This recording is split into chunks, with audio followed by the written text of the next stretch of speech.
আমি তেল ছাড়া শাক রান্না করব বলছি আপনাদেরকে। এই যে তেল ছাড়া এখানে আমি দিছি শুটকি, চাপা শুটকি দিছি। এই যে চাপা শুটকি কেটে দিছি, এরপরে রসুন কেটে দিছি, আলু দিছি, একটা বেগুন দিছি।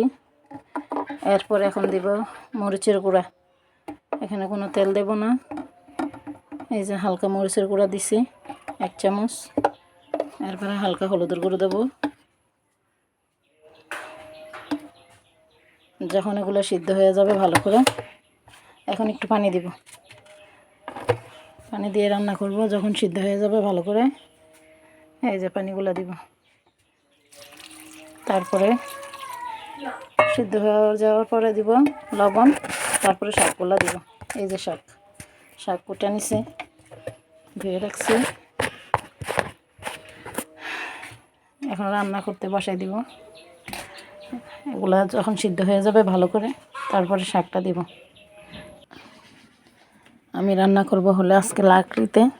গ্যাস শেষ হয়ে গেছে, গ্যাস নাই। গ্যাসের চুলা আছে ভিতরে, টাঙ্কির গ্যাস সিলিন্ডার শেষ হয়ে গেছে। এই যে লাকড়িতে বসাই দিছি, কোনো তেল তুল দেয়নি। এগুলো সিদ্ধ হয়ে যাবে, পরে শাকগুলো দিব।